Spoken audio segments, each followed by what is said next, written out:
আপনি সত্য, ত্রেতা, দাপর, কলি সমস্ত সময় যে সমস্ত হিস্টোরিক্যাল ইভেন্টসগুলো রয়েছে বা মাইথোলজিক্যাল স্টোরিগুলো আছে সেখানেও দেখবেন ধোঁকা, প্রতারণা কিন্তু রয়েছে। স্বয়ং মহাদেব শিব দৌড়চ্ছেন, কারণ জানেন ভস্মাসুর যদি মাথায় হাত দেয় শিব কিন্তু টার্নড ইনটু অ্যাসেস।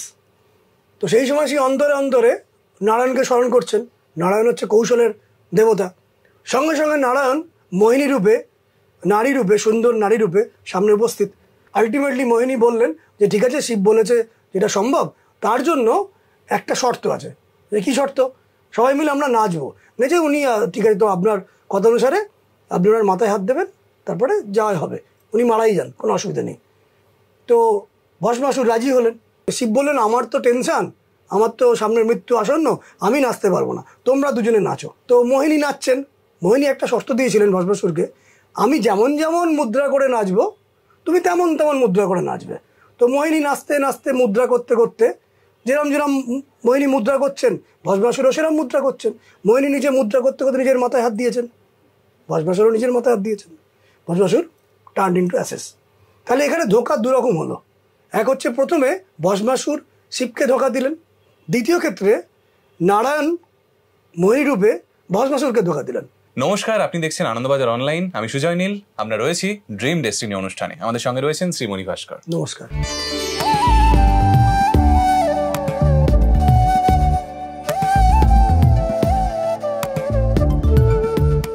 স্যার, অনেক বিষয় নিয়ে তো আলোচনা করলেন, মানে বাস্তু নিয়ে আলোচনা হলো, নিউমারোলজি নিয়ে হলো, কিছুটা জ্যোতিষ নিয়েও হলো।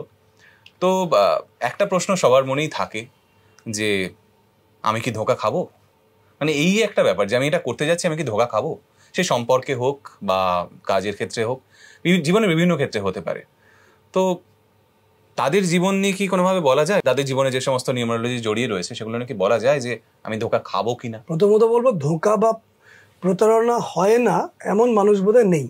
কিছু না কিছু ধোঁকা বা প্রতারণা আসবেই। যখন যখন আমাদের অ্যাস্ট্রোলজিক্যালি কোনো নেগেটিভ গ্রহের দশা চলে বা অন্তর্দশা চলে বা সূক্ষ্ম দশা চলে বা প্রত্যন্ত দশা চলে, তখন মানুষ ধোঁকা খায়। ইভেন আগের অনুষ্ঠানে দেখেছিলাম, যখন ওই 2, 4, 7 এই সময় চলাকালীন তাদের জীবনে কিছু ধোঁকা বা প্রতারণা আসে। মানে আপনি শিখেছিলাম নিশ্চয়ই, মনে আছে যে জন্মের ডেট, তার সাথে মান্থ, তার সাথে ইয়ারকে অ্যাডিং করে যখন 2 আসছে বা 4 আসছে বা 7 আসছে, সেই সালগুলো ধোঁকা খাওয়ার মতন বিষয় থাকে। কিন্তু প্রত্যেকেই সবসময় ধোঁকা খাচ্ছে এমন নয়, তাদের কারো কারোর ক্ষেত্রে পার্সেন্টেজ বেশি। আমি দেখেছি যাদের জন্মের ডেট 3 তারিখ হয়, 3, 12, 21 এবং 30, এরা জীবনে ধোঁকা বেশি খায়। জন্মের ডেট 3, 12, 21 এবং 30 ইংরেজি অনুযায়ী, মানে তারিখ। ওকে। যাদের জন্মের ডেট 5, 14, 23 ইংরেজি মাস অনুসারে, এরা কিন্তু ধোঁকা বেশি খায়। মানে অন্যের তুলনায় এরা চট করে অন্য কাউকে বিশ্বাস করে ফেলে, সেখান থেকে ধোঁকা খায়। যাদের জন্মের ডেট 6, 15 এবং 24, এরা জীবনে ধোঁকা বেশি খায়। মানে বেসিক্যালি বিশ্বাসঘাতকতা। এক্স্যাক্টলি। কিন্তু আপনি সত্য, ত্রেতা, দাপর, কলি সমস্ত সময় যে সমস্ত হিস্টোরিক্যাল ইভেন্টসগুলো রয়েছে বা মাইথোলজিক্যাল স্টোরিগুলো আছে সেখানেও দেখবেন ধোঁকা, প্রতারণা কিন্তু রয়েছে। স্বয়ং মহাদেব ভস্মাসুরের প্রচণ্ড তপস্যায় সন্তুষ্ট হয়ে গিয়ে ভস্মাসুর যখন প্রার্থনা করলেন যে আমাকে অমরত্ব দাও, তখন মহাদেব বললেন যে না, এটা আমি দিতে পারবো না, এটা সম্ভব নয়। তখন তিনি মনটাকে চেঞ্জ করে ভস্মাসুর বললেন ঠিক আছে, তুমি আমায় এমন কিছু আশীর্বাদ দাও বা আমাকে এমন কিছু বর দাও, আমি যার মাথায় হাত দেবো সে যেন আগুনে পুড়ে মারা যায়। তো শিব বললেন তথাস্তু। ভস্মাসুর বললেন ঠিক আছে, আমি তোমার উপরই টেস্ট করি। তখন ভস্মাসুর করলেন কি, শিবের মাথায় হাত দেওয়ার জন্য প্ল্যান করতে আরম্ভ করলেন। শিব তো বুঝলেন মহাবিপদ, আমি যেটা বর দিয়েছি এটা তো ঘটবেই। শিব দৌড়চ্ছেন, কারণ জানেন ভস্মাসুর যদি মাথায় হাত দেয় শিব কিন্তু টার্নড ইনটু অ্যাসেস।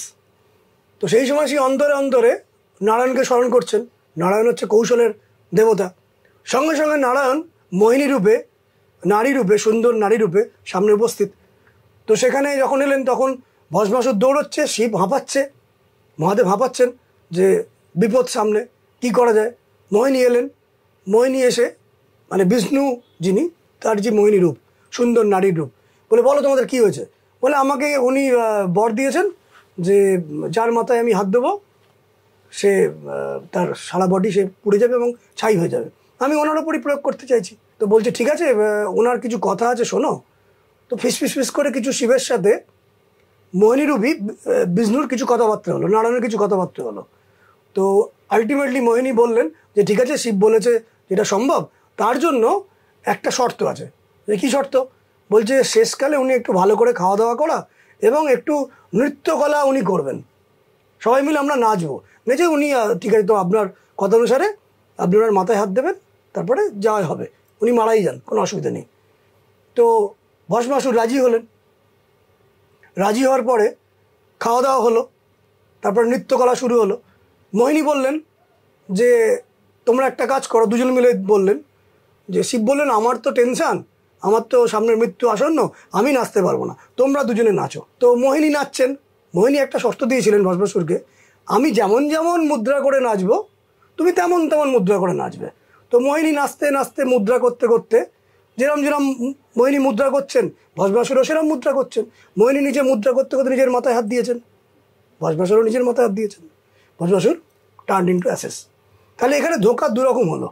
এক হচ্ছে প্রথমে ভস্মাসুর শিবকে ধোকা দিলেন, দ্বিতীয় ক্ষেত্রে নারায়ণ মোহিনী রূপে ভস্মাসুরকে ধোকা দিলেন। ফলে ধোকা কিন্তু সব যুগেই একটু একটু করে রয়েছে।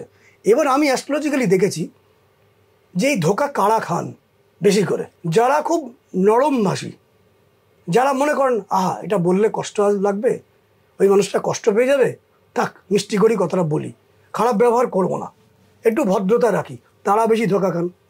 যারা অতি কটুভাষী, যারা অতি কটুভাষী মানে একদম স্ট্রেট কথা বলে দিচ্ছেন, সবাইয়ের কাছে একদম স্ট্রেট দুমদাম কথা বলে দিচ্ছেন এবং মনে করছেন তার কথাই শেষ কথা, আমি যা বলবো সেটাই হবে, আমার হাতে এখন সময় আছে, আমি যা খুশি করব, তারাও কিন্তু ধোকা খাচ্ছেন অন্যরূপে। অর্থাৎ যারা অত্যন্ত নরমভাষী তারা কিন্তু ধোকা খাচ্ছেন, যারা অত্যন্ত কটুভাষী তারাও কিন্তু ধোকা খাচ্ছেন। কারা ধোকা খাচ্ছেন না? যারা ব্যালেন্স করে চলছেন, মানে স্ট্রেট ফরওয়ার্ড কথা বলছেন নিষ্ঠতার মধ্যে দিয়ে, তারা ধোকা খাচ্ছেন না। ফলে যারা এই ধরনের অ্যাটিটিউড নিয়ে চলেন তারা ধোকা খাচ্ছেন, আর যারা নরমভাষী কিন্তু কঠিন কথা কঠিন রূপে বলছেন তারা ধোকা খাচ্ছেন না। 3 তারিখ 5 তারিখ এবং 6 তারিখের ডেটের যারা মানুষ তারা কিন্তু ধোকা খাচ্ছেন। আপনারা সতর্ক থাকবেন এবং আগের অনুষ্ঠানে দেখে নেবেন যে কোন সালটাতে অ্যাডিং করে 2, 4 এবং 7 সেই সালগুলো প্রিভিয়াস চিন্তা করে দেখবেন। যারা এই অনুষ্ঠানটা মিস করে গেছেন, আমার ফেসবুক শ্রীমণি ভাস্কর ফেসবুক বা ড্রিম ডেস্টিনি ফেসবুকে, সেটা আমার টিম থেকে আপলোড করে দেবে এই অনুষ্ঠানটা, ওখানে অবজার্ভ করবেন সেই ইয়ারগুলো কিন্তু ধোকা খাওয়ার চান্স থাকে। আর আমি আর একটা দেখেছি, যাদের বাড়ির উত্তর পূর্বে সিঁড়ি থাকে, যাদের বাড়ির উত্তর পূর্বে রান্নাঘর থাকে, যাদের বাড়ির উত্তর পূর্বে টয়লেট থাকে, তারা ধোঁকা বেশি খায়। যাদের বাড়ির উত্তর পশ্চিম কাটিং থাকে, এক্সটেনশন থাকে, মানে কেটে গেছে উত্তর পশ্চিম অংশটা কাটিং আছে, মানে পুরো রেক্ট্যাঙ্গেল শেপটা নেই, কোনো জায়গায় কেটে গেছে বা এক্সটেন্ডেড হয়ে গেছে, তারা বেশি ধোঁকা খায়। যাদের বাড়ির দক্ষিণ পশ্চিমে টয়লেট, দক্ষিণ পশ্চিমে কিচেন, দক্ষিণ পশ্চিমে এন্ট্রেন্স বা দক্ষিণ দিকে এন্ট্রেন্স, তারা বেশি ধোঁকা খায়। যাদের বাড়ির দক্ষিণ দিকে সিঁড়ি বা পশ্চিম দিকে ক্লকওয়াইজ সিঁড়ি, তারা বেশি কিন্তু ধোঁকা খায়। অর্থাৎ এই ধোঁকা কারা খেতে পারে আপনারা জাজ করতে পারছেন। যদি আগে থেকে জানতে পারেন কোন সালগুলোতে ধোঁকা খাবেন, সেটা ক্যালকুলেট করতে পারেন, আশা করি ধোঁকার থেকে অনেকখানি আপনি মুক্তি পেতে পারেন। তো একটা সম্যক ধারণা পাওয়া গেল, মানে কিছু কি দিয়ে বিচার করতে পারেন। তো আজকের এপিসোড এটুকুই থাক, সকলে ভালো থাকবেন, দেখা হবে পরের এপিসোডে। নমস্কার।